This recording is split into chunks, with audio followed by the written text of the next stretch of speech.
Hello दोस्तों, स्वागत है आप सबका हमारे यूट्यूब चैनल पर। आज का जो वीडियो है ये एक पीएचडी नोटिफिकेशन है जो कि आईआईटी धारवाड़ की तरफ से है और ये कर्नाटका में एलोकेटेड है।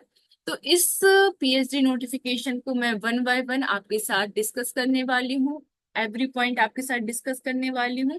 अगेन मैं आप लोगों के साथ आप लोगों के साथ ये शेयर करना चाहूंगी कि आप कोई भी पीएचडी का फॉर्म फिल करते हैं या फिर आप किसी भी जॉब के लिए या किसी भी डिग्री के लिए फॉर्म फिल करते हैं और आप वीडियो देखते हैं, दैट इज ओके। बट एक बार आप अपनी तरफ से भी सारे नोटिफिकेशन को रीड करेंगे सो दैट कि आपसे कोई भी मिस्टेक ना हो।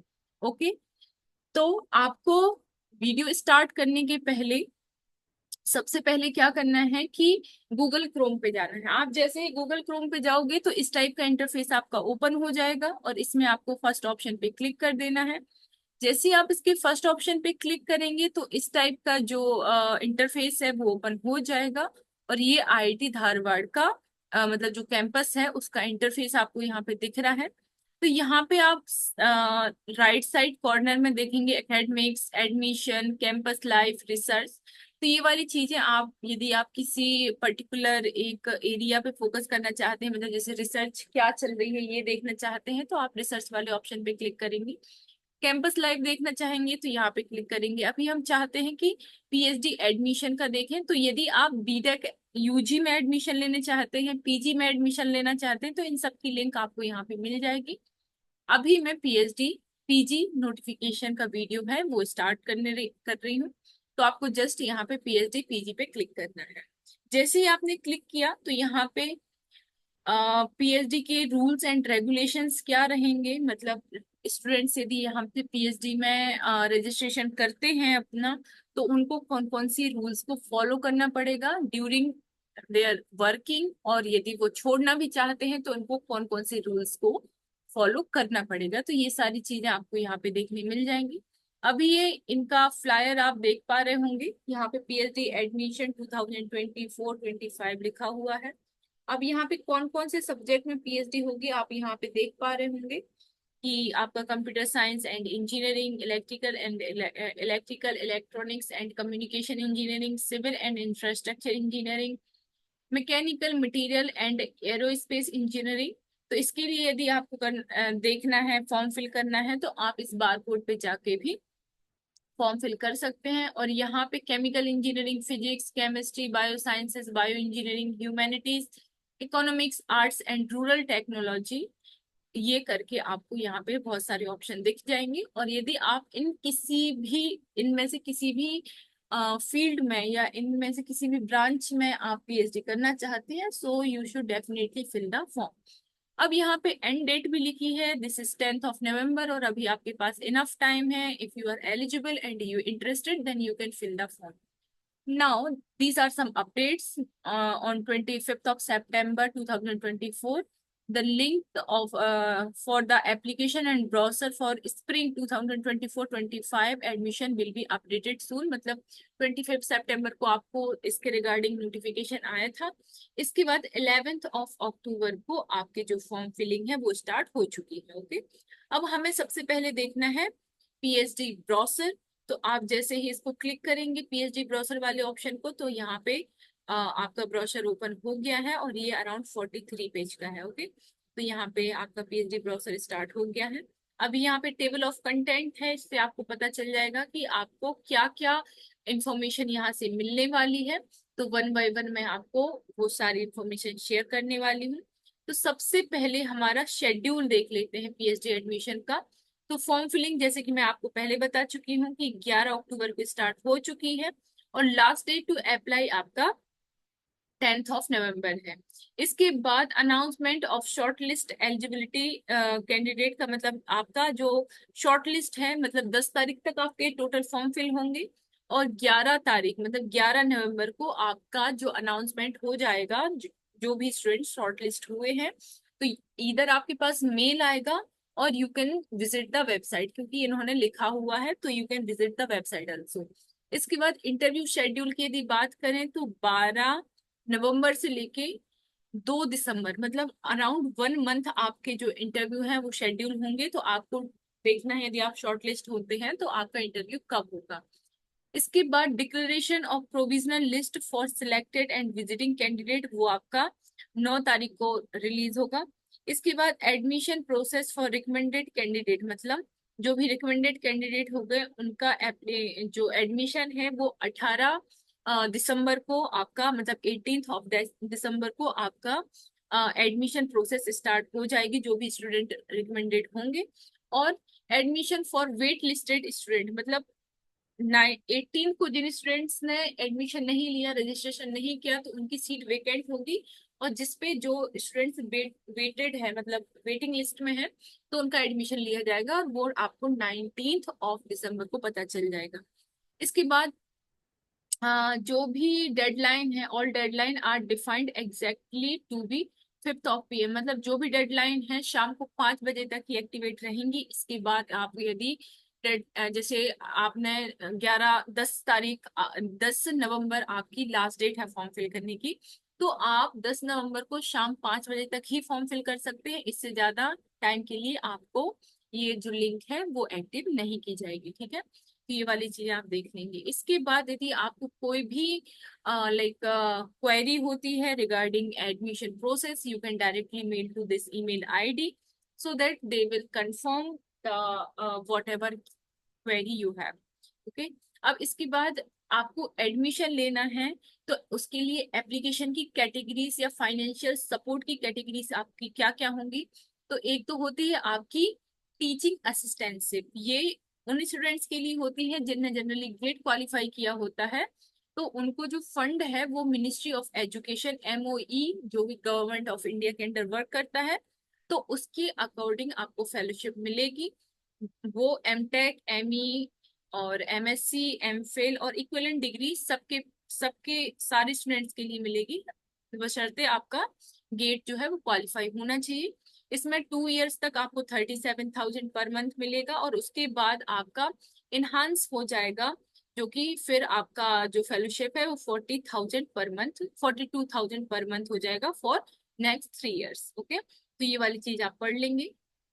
इसके बाद आपका हाँ, साथ में यहाँ पे ये भी लिखा है कि यहाँ पे जो भी रिजर्वेशन होंगे, जो भी कैटेगरी के जो भी रिजर्वेशन होंगे एज में और परसेंटेज में, मतलब आपके जो भी मार्क्स हैं उन सब में जो रिलैक्सेशन होगा वो गवर्नमेंट ऑफ इंडिया के नॉर्म्स के अकॉर्डिंग होगा। इसके बाद है सेकंड कैटेगरी आपकी फेलोशिप अवार्डी, ये उनके लिए है जिन्होंने कोई मतलब जिन्होंने कोई एग्जाम क्वालिफाई किया है, लाइक जिनकी खुद की फेलोशिप है, जैसे कि CSIR, UGC, DAE, DST, DBT, NBHM। यदि आपके पास इनमें से कोई भी फेलोशिप है तो you will follow, sorry, you will fill the form under fellowship awardee, fellowship awardee category. Okay, then they are also providing PMRF, मतलब प्राइम मिनिस्टर रिसर्च फेलोशिप, जिसमें आपको 70 to 80,000 पर मंथ फेलोशिप मिलती है, जो कि आपकी नॉर्मल फेलोशिप से double और 2.5 टाइम्स ज्यादा होती है। तो इसके लिए भी आप एलिजिबल हो जाएंगे यदि आप यहाँ पे एडमिशन लेते हैं। साथ ही साथ जो कि ये विश्वेश्वरैया फेलोशिप है वो भी आपको यहाँ पे मिलेगी, जिसमें आपको 38,750 rupees per month in first and second year मिलते हैं, and 43,750 rupees third, fourth and fifth year आपको मिलता है। तो आपको ये भी यहाँ पे मिलेगा। और प्लस विश्वेश्वरैया फेलोशिप में जो रिसर्च ग्रांट है ये आपका बहुत ज्यादा होता है, 1,20,000 होता है। इसके बाद अदर जो बेनिफिट है, मतलब जो HRA वगैरह है, वो सब आपको मिलेगा, और इसके लिए यहाँ पे एक लिंक है, तो आप वो वाली लिंक को विजिट कर सकते हैं। इसके बाद थर्ड कैटेगरी है आपकी प्रोजेक्ट असिस्टेंटशिप। इसका मतलब ये है, आप यदि किसी गाइड के अंडर काम कर रहे हैं और वो आपको किसी प्रोजेक्ट के अंडर लेना चाहता है, तो आपको वहां से प्रोजेक्ट असिस्टेंटशिप मिलेगी, मतलब आपको जो फेलोशिप है, जो सैलरी है उस पर्टिकुलर प्रोजेक्ट के थ्रू मिलेगी। इसके बाद एक्सटर्नली स्पॉन्सर्ड PhD, इसमें ये है कि यदि कोई R&D एम्प्लॉय है या किसी कंपनी में या किसी भी ऐसी जगह पे काम कर रहा है, किसी ऑर्गेनाइजेशन में काम कर रहा है, और उसके बाद यदि वो PhD करना चाहता है, तो उसको एक्सटर्नली, मतलब R&D के थ्रू या फिर इंडस्ट्री के थ्रू फंड किया जाएगा, तो ये एक्सटर्नली फंडेड या स्पॉन्सर्ड पीएचडी कैटेगरी के अंडर वो स्टूडेंट आएगा। इसके बाद इंस्टीट्यूट स्टाफ फॉर पीएचडी, मतलब यदि इंस्टीट्यूट में वो किसी सेम इंस्टीट्यूट में यदि वो किसी पोस्ट पे है, काम कर रहा है, और यदि वो पीएचडी करना चाहता है पर्टिकुलर कोई, तो वो इंस्टीट्यूट स्टाफ पीएचडी कैटेगरी के अंडर एडमिशन ले सकता है। तो इस तरीके से उन्होंने 5 कैटेगरी बनाई है। एक बार आप अच्छे से रीड कर लेंगे, उसके बाद आपको सारी चीजें क्लियर हो जाएंगी। अब यदि आपको फॉर्म फिल करना है तो जनरली आपकी गाइडलाइन क्या होंगी? सबसे पहले तो आप फॉर्म फिल करेंगे, सॉरी, सबसे पहले तो आप ब्राउजर को अच्छे से रीड करेंगे, जो कि मैं आपको पहले ही बोल चुकी हूँ। इसके बाद आप वेबसाइट पे जाएंगे और उनकी एप्लीकेशन लिंक पे क्लिक करेंगे।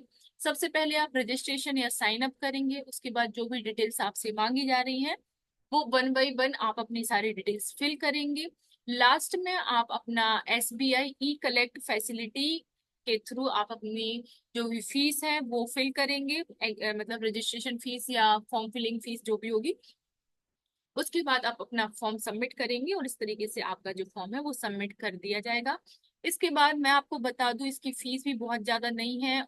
General, EWS, OBC and all other candidate की जो फीस है वो 200 रुपीज पर पर्सन है, पर फॉर्म।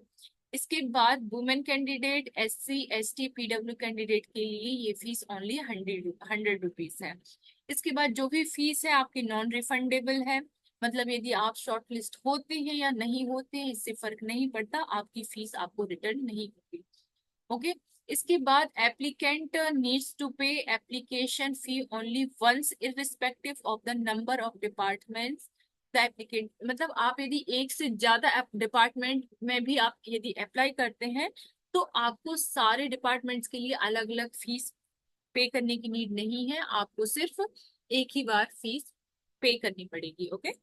इसके बाद अब देख लेते हैं कौन कौन से डॉक्यूमेंट्स हैं जो आपको रिक्वायर्ड हैं। तो सबसे पहले आपको पासपोर्ट साइज फोटोग्राफ चाहिए होगा, आइडेंटिटी प्रूफ चाहिए होगा, एजुकेशनल क्वालिफिकेशन आपको चाहिए होगा, नेट गेट या अदर रेलिवेंट यदि कोई क्वालिफिकेशन है तो वो आपके पास उसका लाइक सर्टिफिकेट होना चाहिए। इसके बाद फेलोशिप रिलेटेड डॉक्यूमेंट्स होना चाहिए, जैसे JRF award award letter, research proposal आपका तैयार होना चाहिए। इसके बाद लिस्ट ऑफ फेलोशिप और अवार्ड्स आपको पता होने चाहिए, डिटेल्स ऑफ पब्लिकेशन यदि कोई है। और इसके बाद स्पॉन्सरशिप लेटर और सीवी को supervisor if you are applying under X category, मतलब एक्सटर्नल कैटेगरी के यदि आप के अंदर आप यदि अप्लाई करते हैं तो आपके पास स्पॉन्सरशिप लेटर होना चाहिए, और जो भी आपका सीवी का को सुपरवाइजर है उसका सीवी होना चाहिए। ओके। इसके बाद जो भी डिपार्टमेंट्स हैं उन्होंने उन सारे डिपार्टमेंट्स में फाइनेंशियल सपोर्ट सेम है, यहाँ पे यही बात लिखी हुई है।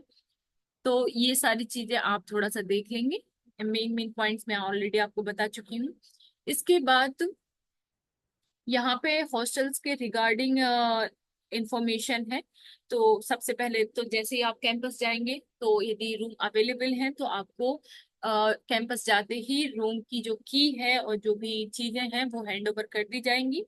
इसके बाद यहाँ पे लिखा हुआ है कि 2 to 4 स्टूडेंट्स पर रूम में एलोकेट किए जाएंगे, एक रूम में 2 से 4 स्टूडेंट्स रहेंगे। अब यहाँ पे फर्नीचर और ये सारी चीजें लिखी हुई हैं हॉस्टल की, तो वो आप यूट्यूब पे भी किसी वीडियो में देख सकते हैं, या फिर आप अपना फॉर्म फिल करके या फिर आप इसको भी अच्छे से पढ़ सकते हैं। इसके बाद फीस आपकी कितनी रहेगी, ये बहुत मेन पॉइंट है। तो अभी हम फीस देख लेते हैं। तो सबसे पहले जो एडमिशन फीस रहेगी वो आपकी ये है 1 time payment in the time of admission. इसके बाद यहाँ पे सेमेस्टर फीस है, मतलब यहाँ 1 टाइम पेमेंट फीस है ये जो आपको स्टार्टिंग में पे करनी पड़ेगी। और इसके बाद ये एवरी सेमेस्टर की फीस है, तो जो मैं आपको बताती हूँ, तो स्टार्टिंग में आपको 6,500 रुपीज पे करनी पड़ेंगी, जिसमें से 300 आपकी एडमिशन फीस होगी। इसके बाद अकेडमिक सर्विस चार्जेस आपके 1200 होंगे, एल्यूमिनाई लाइफ टाइम मेंबरशिप आपकी 2000 होगी, और कॉन्वोकेशन फीस आपकी 3000 होगी। इसके बाद सेम यही फीस दिव्यांगजन जो है उनके लिए, SC ST दिव्यांगजन के लिए भी है। और ये वाला जो कैटेगरी है ये आपकी जनरल, EWS और OBC कैटेगरी के लिए है। और इसके बाद सेमेस्टर फीस आपकी कितनी रहेगी, आपकी अराउंड 22,500 रुपीज रहेगी, और दिव्यांगजन के लिए आपकी 20,000 रहेगी। इसके बाद मैथ्स फीस दोनों के लिए सेम रहेगी, दिस इज 24,500 रुपीज। इसके बाद यहाँ पे लाइब्रेरी इंस्टीट्यूट और ये मैथ्स डिपॉजिट वगैरह ये सब मिला के आपकी फीस 66,000 होने वाली है। तो ये हो गया आपकी फीस के रिगार्डिंग। इसके बाद यहाँ पे हर डिपार्टमेंट का एलिजिबिलिटी क्राइटेरिया लिखा हुआ है, तो ये सारी चीजें आप अच्छे से पढ़ लेते हैं, पढ़ लेंगे। मतलब ये एक मैं किसी एक का बता देती हूँ, उस हिसाब से ही आपको सारी चीजें देख लेनी है। तो ये इंजीनियरिंग बैकग्राउंड के हैं कोई भी। अच्छा ठीक है, मैं एक को आपको लाइक डिस्क्राइब कर देती हूँ। जैसे डिपार्टमेंट ऑफ केमिस्ट्री है, तो यहाँ पे एलिजिबिलिटी क्या होगी, तो सबसे पहले यहाँ पे क्वालिफाइंग डिग्री लिखी है। तो ये वाला जो ऑप्शन है, ये फॉर्मेट हर उसमें है, हर डिपार्टमेंट की जो एलिजिबिलिटी क्राइटेरिया है या जो भी है, सबके लिए सेम ही उन्होंने सेम तरीके से डिजाइन किया है। जैसे department of biological science and bio engineering, तो यहाँ पे क्वालिफाइंग क्या है आपका, BS BE BTech और इक्विवेलेंट 4 ईयर डिग्री यदि आपके पास है इन दिस गिवन सब्जेक्ट, तो you are eligible for this. यदि आपके पास MSc या MTech है और इक्विवेलेंट डिग्री है in bioinformatics, chemistry, biotechnology, microbiology, life sciences, तो you can eligible, you are eligible। इसके बाद MSc students must have qualified GATE और CSI और UGC नेट LSTA कैटेगरी, तो भी आप एलिजिबल हैं। MTech स्टूडेंट्स है और उन्होंने गेट क्वालिफाई किया है, तो भी दे आर एलिजिबल। देन यदि GRF यदि किसी के पास है of CSIR UGC DST INSPIRE DBT MHRD ICMR, then they are also eligible under the FA fellowship award category. Okay, तो यहाँ पे क्वालिफाइंग डिग्रीज हो गई, ये minimum score of qualifying degree मतलब आपके कितने परसेंट होने चाहिए, तो ये हो जाएगा। इसके बाद यहाँ पे eligibility of applicant in final phase of getting qualifying degree, तो ये इसके बाद मॉडिफाई ऑफ सिलेक्शन प्रोसेस, यहाँ पे मतलब जो भी इंटरव्यू होगा ऑफलाइन ऑनलाइन, ये सारी चीजें यहाँ पे लिखी हैं। यहाँ पे सिलेबस लिखा है कि जो भी आपको इंटरव्यू के दौरान या इन सब के ड्यूरेशन में आपसे पूछा जाएगा। इसके बाद ये सारी चीजें यहाँ पे लिखी हुई हैं। तो ऐसे हर डिपार्टमेंट के लिए eligibility criteria, minimum score requirement, eligibility for मतलब final phase getting qualifying the degree, modity modality of selection process, ये सारी चीजें आपकी। और यहाँ पे फोकस एरिया भी लिखा हुआ है, तो ये सारी चीजें आप देख लेंगे। क्योंकि यदि मैं हर डिपार्टमेंट का एक एक करके यदि आपको एक्सप्लेन करूंगी तो ये बहुत लेंदी वीडियो हो जाएगा। और तो अच्छा होगा कि आप यदि किसी पर्टिकुलर डिपार्टमेंट से बिलोंग करते हैं या पर्टिकुलर डिपार्टमेंट में आप अपना PhD करना चाहते हैं, तो आप खुद से ही सारी चीजें अच्छे से रीड कर लेंगे। ओके, इसके बाद ये सारी चीजें हो जाएंगी। इसके बाद आपको ये डिटेल्स भी पढ़ लेनी है, लास्ट वाले पेजेस में कुछ डिटेल्स हैं। जैसे आपका, अच्छा ये डिपार्टमेंट ऑफ फिजिक्स का ही चल रहा है, तो आई थिंक हाँ ये यहाँ पे अपेंडिक्स है, मतलब जो भी स्पॉन्सर्ड सर्टिफिकेट जो भी स्टूडेंट बनवाएंगे, जो भी स्पॉन्सर्ड एक्सटर्नल स्पॉन्सर कैटेगरी के अंडर PhD करना चाहते हैं, तो उनके लिए ये सर्टिफिकेट का फॉर्मेट है। तो आप इसी फॉर्मेट में आप अपना सर्टिफिकेट रेडी करवाएंगे। और यहाँ पे स्टेटमेंट ऑफ प्रपोज्ड को सुपरवाइजर, तो उसका ये स्टेटमेंट होगा। तो ये डॉक्यूमेंट्स आपको 2 रेडी करवाने होंगे। So yes, this is the complete video of IIT Dharwad. इसके बाद हाँ, ये हो गया, मैंने क्वेरी का बता दिया। ठीक है, ये कौन कौन सी डिपार्टमेंट्स हैं, आप जैसे मैंने आपको बोला कि आप अपने इंटरेस्टिंग डिपार्टमेंट में विजिट कर लेंगे, तो ये आपके पर्टिकुलर डिपार्टमेंट है। जैसे केमिस्ट्री है, सिविल एंड इंफ्रास्ट्रक्चर इंजीनियर है, तो आप पर्टिकुलर किसी डिपार्टमेंट जिसमें भी आप PhD करना चाहते हैं उसका नोटिफिकेशन आप पढ़ लेंगे। So yes, this is the complete information from my side. इसके बाद भी यदि आपको कोई डाउट होता है या आपको ऐसा लगता है कि आपको कोई चीजें समझ में नहीं आई है, तो you can query, you can mail into this email ID, or you can directly approach to us. We will there for you and help you. So yes, this is the complete video from my side. Thank you so much for watching. मिलते हैं next video में और भी information के साथ।